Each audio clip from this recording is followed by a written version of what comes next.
kumpoto.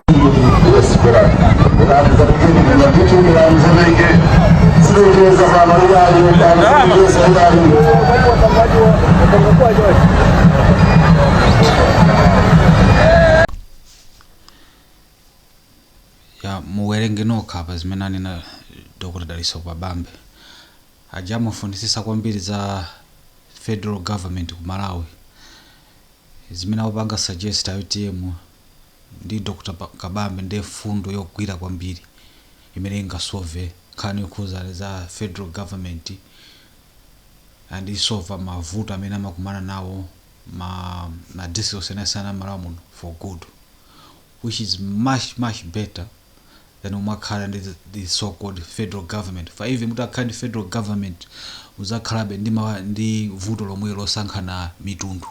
For even umene mukuchokerako kuliso mitundu yosiyanasiyana muzasankhanaso mitundu.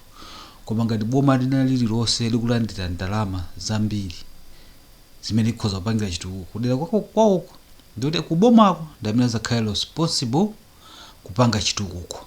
Zinthu zimakavuta sangablemeso munthu wakuli John wala wakulilongwe aziziblema okha. Neno fundo imene akuli na UTM 100 billion per district ndi fundo yogwira kwambiri osaziya za federal government. Local government pa district level ndamene akhala responsible kutukula kudera kwawo kuja kuti asamadera bwino aliyese nomo kusankhana mitundu aliyese akakanika kuboma ndoti zakanika okha palibe amene angambleme akaba ndalama aba okha. So kuti ntumbuka olomu yawo ndamene mabandalama no kwako ndimene abandalama iwo ndi akuba umene koko ndi fundo ya UTM iyi ndi fundo yeniyeni osati zina zomanena mwakuti no tiyena Malawi mwayi ndi omwewu nthawi yafika pano kuti zinthu so pano zizindedi zenizeni zamalamulo zolowa mkhoti osati zoyendesa chuma. Pama president atatu amene tachulawa yekhayo amene anaphunzira zoyendesa chuma ndipo ndikunena izi akabwera pano kanda MCP mmawalino kanda DPP mudzafunse kuti Dr. wanu anaphunzira zachani akuza kuti awa anaphunzira zolalika amene undanjakwera ulemu wawo tiwapasa kopya kopzora china yonse menenso tiperekera ulemu kwa Arthur Peter Mutharika profesa wa zamalamulo tinakakhala kuti dziko lino la Malawi mavuto ake pakali pano ndamalamulo even Kabambe watana kabwira ona kuti kavoteni profesa favuto lathu ndira zamalamulo tamva right. Tinakakhala kuti ambiri ife zikutivuta moyo wathu wauzimu tilanganena tikabwera pano kuti mukavotera achakwera favuto lathu ndi nkhani ya zauzimu. Koma vuto lili ku Malawi siku la lero ndi vuto la zachuma. Ndifuna mupesa sepa badaka tikamanena kuti zinthu zakwera mtengo tikunena kuti zakwera mtengo chifukwa chakuti chuma sichikuyenda bwino. Tikamanena kuti fertilizer sakubwera umphawi watizunza zaka za nkhaninkhani 61 years. Tikambirane zoona zenize zokha zokhuzana ndi manifesto amene zipani zosiyanasiyana zatulusa. Ndaona manifesto a UTM alesa afingi pano pakuziwa manifesto a UTM even mwana wangu nakhoza machula even ine ndazosidwa kutula ndi chula manifesto ya UTM. Taonaso manifesto ya MCP, taonaso manifesto ya DPP.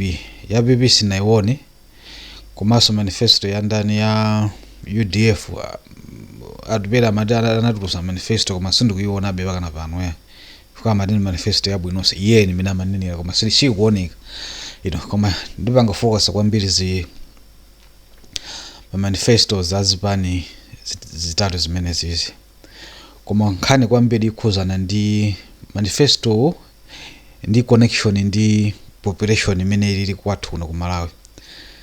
Panopa population ya kwathu kuno ku Malawi malingana ndi IMF inafika chama 24 million malingana ndi IMF. Apa ningokuonesana majani ma figures kuti tizoona alimozi muzaona ngati mna ningonena za mutu mungati muona apa country population apa which is ndi Malawi inafika chama 24.05 million people malingana ndi MF population chaka chinochi. So you can see this jadi manena chakutika population Malawi panopa ali 20 million imeja inadusa kalekale panopa ikayandikira izifika chama 25 million munapofika next year ndoti tukuchulukana kwambiri. Koma tikati tuone tipite ku United Nations Population Fund Agency and figures ina kumene kunde kuli ma details ambiri then ngofuna ndikuoneseni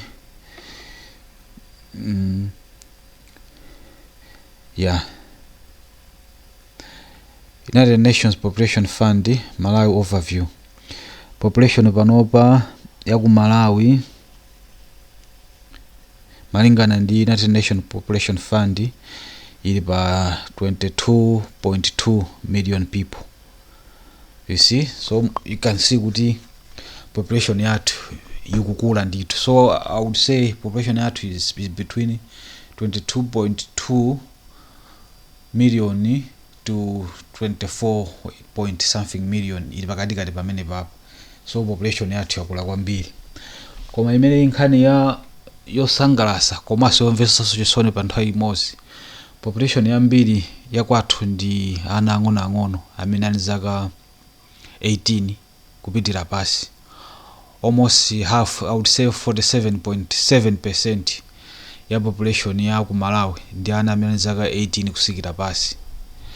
Koma apaso kati muona according to United Nations Population Fund, population imene ili 40%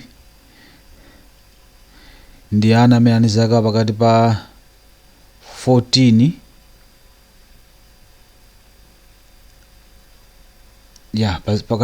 pakati pa zaka 14 kusikira pasi.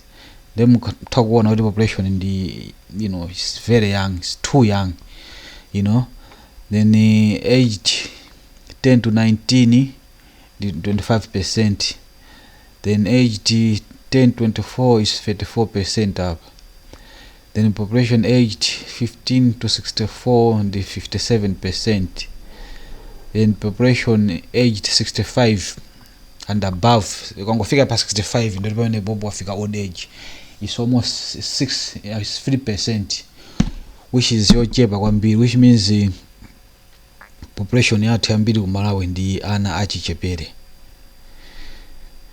Then mukadiso muone pa pie chart ikuonesa kuti 40% ndi aja under 14, 57% that's under 65, then 3% that's above 65 above. So population yathu ndi yochepa kwambiri. Ndipo muna kumada kuti fajane ndayambira zimenezi. Ndayambira choje faja kuti masankho amene akuchitika chaka chinochi ndi masankho amene adipangisa kuti Malawi isinthe forever. Kwa zaka 61 ku Malawi palibe imene chachitikapo.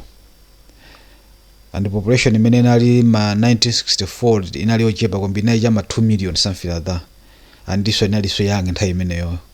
Kumafika nthawi imeneyi choka pa nthawi imene zafika pano 61 years later panopa population yafika almost 24 million. Koma ngati muone zitukuko nthawi imeneyi ti 2 million or so timachita bwino.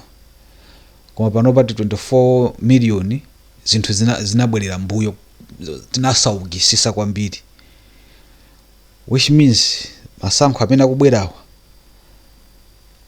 ndofunikira kwambiri pomwe tikangovota udyo ndoti tikhala tipitirira kukhala mu mphawi. Tikavota bwino zinthu zikhoza kusintha. Fuka ndi zosagwira kuti kwa zaka 61 anthu mangokhala osaukira yeti population yathu ikukula tikumasaukira. Ndoli china chake sichili bwino. Ndi nkhani yakuna kuti fingi nkhani yakuna ku sogoleri.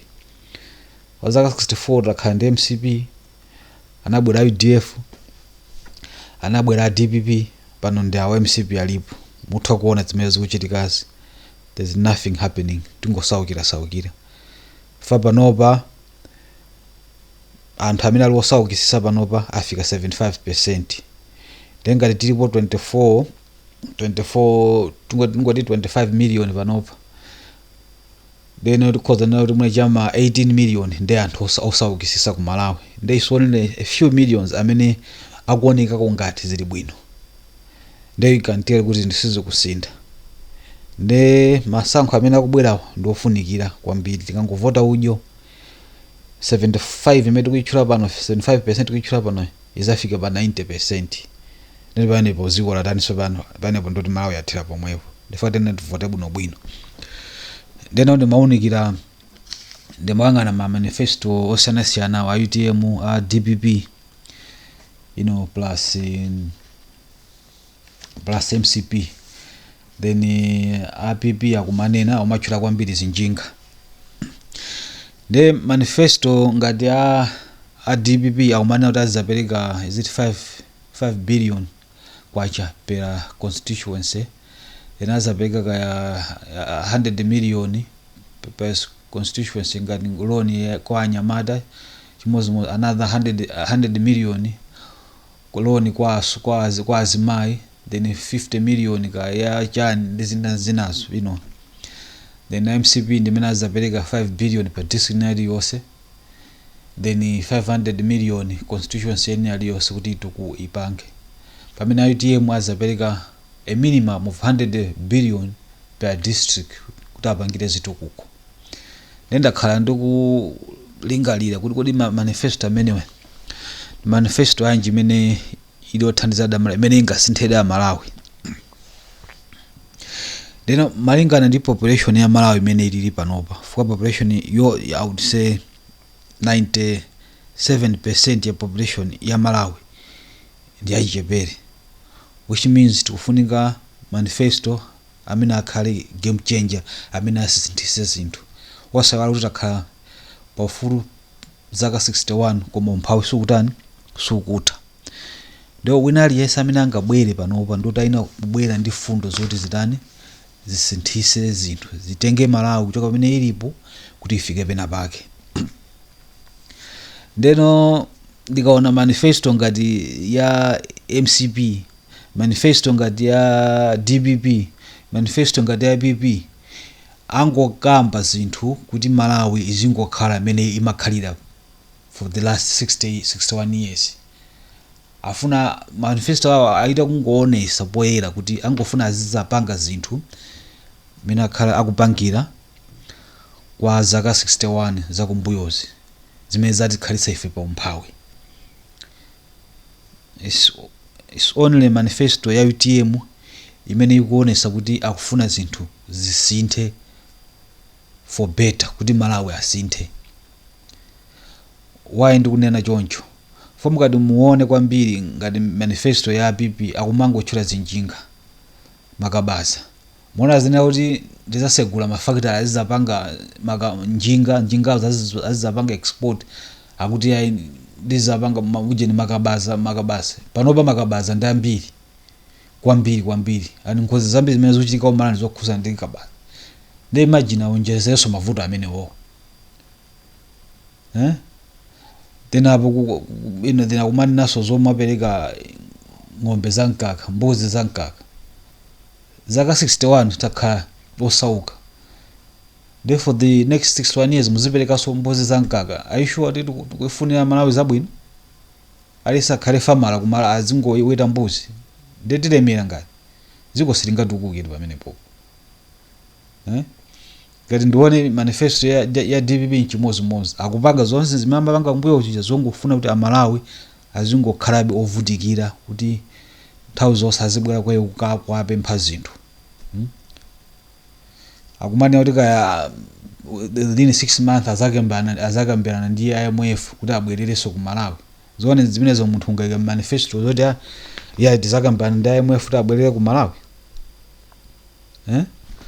Then apa mwakambaka zoma segula ujeni ma clinic watu kadi ordinary yose zimene zitakuoneka kuti ndizaboza angoponyamo kuti basi nangati panga bwanji ngoponyamo. So manifesto azibani zambiri zinena chilungamo sali ya realistic. Not only that, manifesto samene sangatukule Malawi kuti isinthe trajectory ilowere kwina kumene tikhoza kunena kuti sopano Malawi yamba kutukuka kuti yambe kuoneka ngati mayiko amene alili ena ngati achina Malaysia, Singapore ndi mayiko achoncho. nde manifesto kwa ineyo manifesto ya UTM ndi yabwino kwambiri ngati zinthu tikufuna kuti zinthu zisinthedi ku Malawi chifukwa 100 billion amene azizapereka pa district imene ijatu ndikawawa zinthu chatimasankhana mitundu zija kuti iwe ndi wakuti ngati district yonse kulandira 100 billion ndoti anthu amene aja they are responsible for their own development kuderako zinthu zikavuta ndoti zavuta okha sablemaso central government akaba ndalama ndoti abaokha sablemaso wina and sablemaso za waku region, which is why I don't like zama federal government. For federal government chimozi isu central government muzakhala sankhana mitundu for even ku region kuliso mitundu yosiyana ndi muzasankhana so umene kuti ndalama uko kudera kusapite ndalama koma kupite kwanga ku ndalama then chimozi best way limene akupanga suggest UTM pasi pa Dr. Kabambe district nani lose izalandira a minimum of 100 billion imene ndi game changer na district message atukuka ndi ndalama imene kwa zaka 5 muzungu zwa china chake imene ko andivuta amene wonde vuto sanga blame central government iyi nde yofunikira kwambiri and china so akutchula so kwambiri za mining fabanga focus za mining abanga focus za mining 500 billion then tourism 500 billion ina ichi chaka ndi chaka then farming umene wofunikira kwambiri 500 billion komaso ina so imene antisangalasaso ndi manufacturing 500 billion nanga tikumalawi tikufuna kuti unemployment yithe oro isike kukufunika manufacturing. Why manufacturing? Because mafactory amalemba anthu ambiri, not just kulemba anthu ambiri kuma amalemba anthu ambiri amene ambiri samakhala ali ndi skill ina iliyonse amangokhala ndi basic skill ena makhala alibe amangophunzira then munthu umalembedwa ntchito factory regardless of education yako level yako ili pati umalembedwa then ngati muone population yambiri ku Malawi suti inda amazowa kulemba ndi kuwerenga kuma they are not that skilled then ngati mafactory azalemba anthu amene wawa therefore mafactory amalemba anthu ambiri then akumalemba anthu ngati amene ali low skill uzapezeka anthu ambiri ali mu employment, which is why I'm saying kuti njani manufacturing ukuko game changer. Imagine boma lilose kuti kuzikhala mafactory ndoti anthu mbota azipita mu Blantyre ka mulilongo kafunafuna zintchito azipesa ntchito kuti kubomba komweko ndi anthu akulembedwa ntchito kuja then anthu ozungulira mafactory amene aja apezaso mwaiso wajani apeza mwa ntchito then anthu ena amene sanapeza mwa ntchito amene kuja direct ntchito amene kuja ena ajamba kugulisa malonda awo ni ntchito sopaderaso imene so nimene zimakhalira za employment makhala direct employment then so makhala as indirect employment. So manufacturing ndikawawa, so I can see kuti apa UTM kupanga focus pa national level not just pa district level, which is good. So mining ndi yabwino